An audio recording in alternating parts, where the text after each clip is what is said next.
Hello বন্ধুরা, এখন আমি সন অফ সর্দার 2 বলে সিনেমাটা রিভিউ করতে চলেছি, যেখানে লিড রোলে আছে হলো অজয় দেবগন, মৃণাল ঠাকুর, রবি কিষান, এছাড়া আরো অন্যান্য আর্টিস্টরা, দীপক ডোবরিয়াল আছে, চাঙ্কি পান্ডে আছে, রশনি ওয়ালিকা দেখতে পারবেন, যারা ইনস্টাগ্রাম সেন্সেশন বলা যায় তাকে। তো কেমন হলো এই সিনেমাটা, বা সন অফ সর্দারের সিকুয়েল হিসাবে এই সিনেমাটা কিরকম হলো?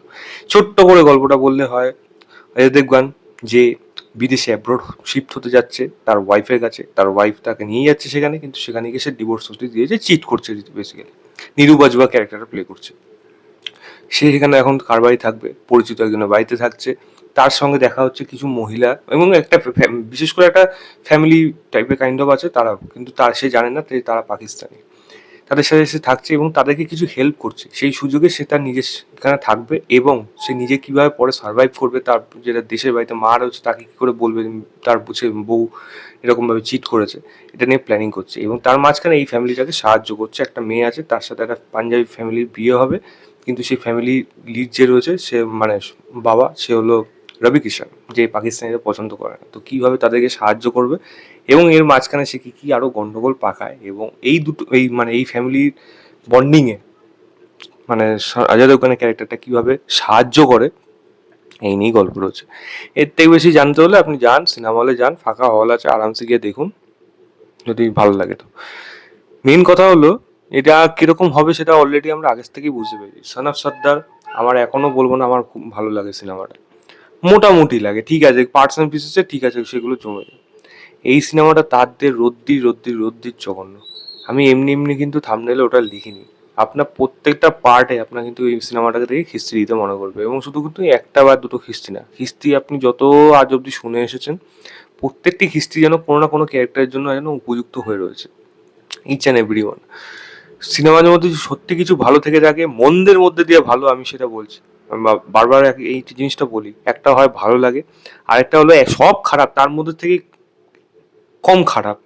এই জিনিসটা যদি হয়ে থাকে, তাহলে রবি কিষানের পারফরমেন্স আমার এখানে ভালো লেগেছে, সেটা কমিক সিচুয়েশন হোক বা এখানে যদি আমি ইমোশনাল সিচুয়েশনে হোক। অজয় দেবগনের ইমোশনাল সিচুয়েশনগুলো তবু ধরে মানে ধরা যায়, যেহেতু অভিনেতা ভালো, কিন্তু কমিক সিচুয়েশনগুলো সেই বলদা বলদাই লাগে, যেটা আগেও লেগেছিল। আমি বরাবর বলে এসেছি অজয় দেবগনকে এরকম বলদা বলদা হলে মানায় না, বিচ্ছিরি লাগে সেগুলো দেখতে।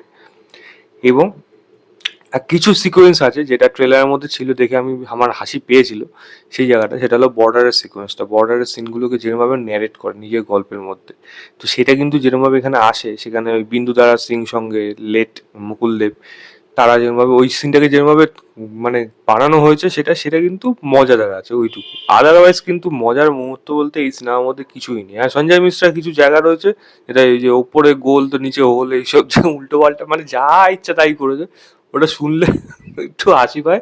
আদারওয়াইজ আর সেরকম কোনো জায়গায় নেই সিনেমাটা নিয়ে ভালো কিছু বলা। সিনেমার মধ্যে খারাপ জিনিস হলো সিনেমা শুরুর থেকে শেষ অবধি, এবং কেন এই সিনেমাটাকে বানানো হলো এবং সনা সর্দার 2 এর নামে বেচা হলো। মেন কথা হলো এরকম ধরনের টেমপ্লেট পাঞ্জাবি সিনেমায় ভর্তি হয়, যেহেতু ডিরেক্টর পাঞ্জাবি, তো তাদের কাছে এই ধরনের টেমপ্লেট মানে বিদ্যমান হয়েই এসছে, কন্টিনিউ কেউ না কেউ এরকম ধরনের সিনেমা করেই চলেছে। হিন্দি সিনেমার মধ্যে যদি যখনই এই জিনিসগুলো আনে, তার মধ্যে কিন্তু একটা হিন্দি কিছু ছোঁয়া থাকে। এই সিনেমাটার মধ্যে আপনি হিন্দির কোনো কিছু ছোঁয়া পাবেন না। এক তো যেই সেটগুলোতে বানানো হয়েছে, সেটে কাজ করা হয়েছে, সেগুলো মানে হয়তো রামুজিতেই করা হয়েছে কিনা জানি না, তবে সেটা খুবই ফেক লাগছে, কালারফুল মনে হচ্ছে। আবার রোহিত শেট্টিকে লাস্টে দিয়ে একটা কেমিও করিয়েছে, যার জন্য পরে একটা রোহিত শেট্টি একটা বড় সিনেমার অ্যানাউন্সমেন্ট করানোর জন্য। ওটা কি হলো মানে অপ্রয়োজনীয় ছিল, এই সিনেমাটার মতোই অপ্রয়োজনীয় সিকুয়ালের মতো। এই গল্পের মধ্যে এই যে ক্যারেক্টারটা মানে জাস্ট যে ক্যারেক্টারটা যে অজয় দেবগন প্লে করছে, তাকে না যেই স্ট্রোকগুলো দেওয়া হয়েছে, প্রত্যেকটা জিনিস না প্রত্যেকটা জায়গায় আপনার মনে হবে, এই দেখে মনে হচ্ছে ছেলেটা হয়তো কাজটা উতরে দেবে, আবার এই মুহূর্তে সে আবার বদলামি করছে। তো এই দু রকম ভাবে চেঞ্জেস একটা ক্যারেক্টারের মধ্যে অজয় দেখবেন না ভালোভাবে হ্যান্ডেল করতে পারেনি, ডিরেক্টরও কিন্তু হ্যান্ডেল করতে পারেনি, যেটা পরিষ্কার বোঝা যাচ্ছে এখানে পুরোপুরি ধেরাচ্ছে চিত্রনাট্য, সেটা শুরুর থেকে শেষ অবধি। মানে আপনি গল্পের মধ্যে যার ফিল করবেনই করবেন। এই গল্পের মধ্যে অনেকগুলো ক্যারেক্টার রয়েছে, যেমন দীপক ডোবরিয়ালের ক্যারেক্টারটা, ওকে মেয়ে এরকম সাজিয়ে রেখেছে কেন? নিশ্চয়ই তার পেছনে কোনো অন্য কারণ আছে, একটা ইমোশনাল দিক থাকতে পারে। এমনি এমনি মানে বদনামি করার জন্য তো এরকম ভাবে সাজিয়ে রাখতে পারে না, কিন্তু এটা তাই করেছে। মানে তার দিকটা ভালোভাবে উঠেই আসে না। এখানে রবি কিষানের দিকটা, তার ফ্যামিলির যে দিকটা রয়েছে এখানে, তার বাবা এখানে ওই কি জন্য শরৎ সাক্সেনা, যার বউ পোল ডান্সার, ওই যে ভিডিওটা রয়েছে, মানে ওইগুলো কেন, মানে ওইগুলো কি জোর করে হাসানোর জন্য এরকম, যেগুলো একেবারেই ওয়ার্ক করে না। গান ভালো লাগে না, যে কোনো জায়গায় প্লেস হয় সেগুলোও ভালো লাগে না। কালারফুল এত হয়ে যাওয়াতে সিনেমাটা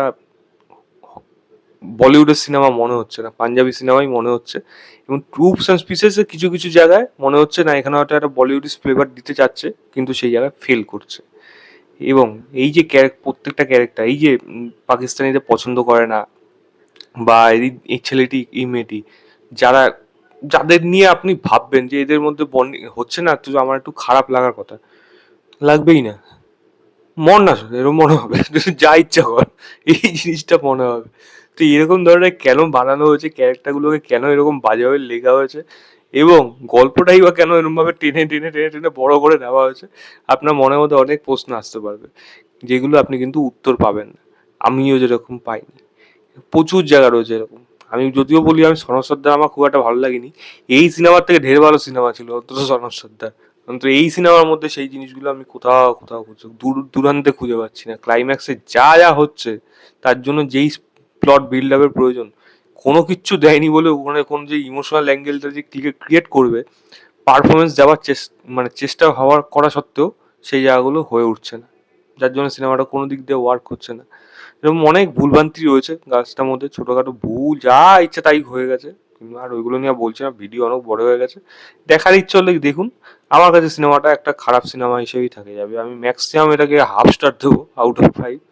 বলবো যে দেখার ইচ্ছা হয় গিয়ে দেখুন, না হলে যখন ওটিটিতে আসবে তখন যদি সময় থাকে গিয়ে দেখুন। তো এই ছিল আমার ওভারঅল রিভিউ সন অফ সর্দার 2 বলে সিনেমাটা। ভিডিওটা ভালো লাগলে লাইক শেয়ার, চ্যানেলটাকে অবশ্যই সাবস্ক্রাইব করে দেবেন। বাই।